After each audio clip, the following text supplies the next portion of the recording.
শুকরিয়া করার ভাষা খুঁজে পাইতেছি না। এখন মন চাইতেছে যে আল্লাহ তাআলার দরবারে কান্নাকাটি করতাম, কারণ আমার অনেক দিনের স্বপ্ন। আমি জায়গায় যায় ঘোরা, কত জায়গায় গেছি, কত জায়গায় যায় ঘোরাঘুরি করছি, কিন্তু মানে কি কইয়াম, আসলে আমি গরিব, আমি গরিব। আমি আমি ভাষাটা আমি বলতে পারতেছি না কেমনে বুঝাইম।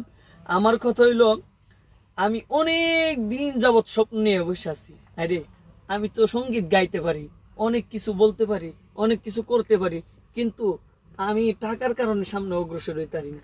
একটা সঙ্গীত করলে নিম্নমানে 10,000 টাকা খরচ হয়, 10,000 টাকা খরচ হয়। তাহসিন ভাইয়ের কাছে এর আগে অনেকবার আসছি, দেখছি নিম্নমানে এক একটা গজল নিম্নমানে যেটা করতো 6,000 টাকা দিয়ে করতো, কিন্তু আমি হঠাৎ করে এই জিনিসটা যে সময় দেখছি 1,000 টাকা দিয়ে সবকিছু, পরে আমি বলতেছি তাহসিন ভাই কি 2 নম্বরে শুরু করে দিছে নাকি। এই জিনিসটা যাচাই করার জন্য আমি সরাসরি এখানে আসছি। আসার পরে আমি বললাম 50 জন ভর্তি হয়েছে। আমি কইলি আমি সরাসরি স্টুডিওতে আসছি আয়া, মানে যাচাই করার লাগি। পরে দেখলাম কি কারণে এটা শুরু করছে। এখন আমার মুখ দিয়ে বলতাম না, আসলে তাহসিন ভাই হঠাৎ করে এই যে এত 6,000 টাকা দিয়ে যে জায়গায় একটা সঙ্গীতের কাজ করাইতা, এই জায়গা থেকে তুমি এরকম অফার দেওয়ার কারণটা কি? কারণ তো অবশ্যই একটা আছে। সে যে প্রশ্নটা করছে এটার উত্তরটা ভেঙে দেই। বিষয় হচ্ছে সে প্রায় সময় বলতো যে ভাই তুমি আমার একটা সুযোগ দাও, আর সে এটাও রিকোয়েস্ট করতো যেরকম আমরা মানুষ একজন বলে যে ভাই আমার লেগে একা দোয়া করো না, আমার বাংলাদেশের সব মুসলমানের লেগে দোয়া করো, বিষয়টা এরকমই।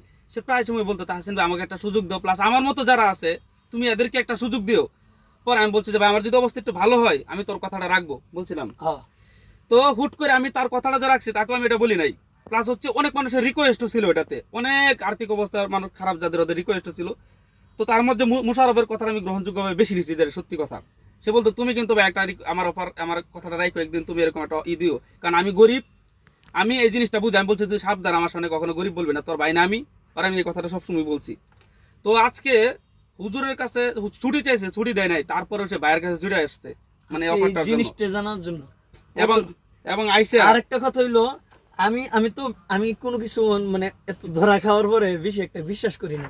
এখন এই যে দেখেন সরকারি স্ট্যাম্প, দেখেন দেখেন কি অবস্থা।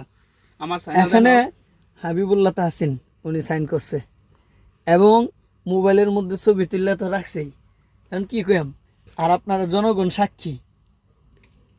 আসলে এটা কতটুকু সত্য এটা দেখলে বুঝতে পারবেন, আর কিছু বলার নাই আমার। আমি বলি মোশারফ, তুমি আমাকে একটা কথা বলছিলা যে ভাই এটা কি সত্য না মিথ্যা। তুই যখন ভাই এই কথাটা বলছিলি, আমি তোর আরো সত্য বিশ্বাস করানোর জন্য, দেখ শুধু তোর একা এটা না, আরো অনেকটাই, যেন কেউ এই জিনিসগুলো বলতে না পারে। যারা ভর্তি হইতেছে সবারটাই এরকম, আরো অনেকগুলো আছে যে সবগুলো কিন্তু একই, যে আমি তাহসিন যে 2 নম্বরই করি নাই এটার প্রমাণ দেওয়ার জন্য।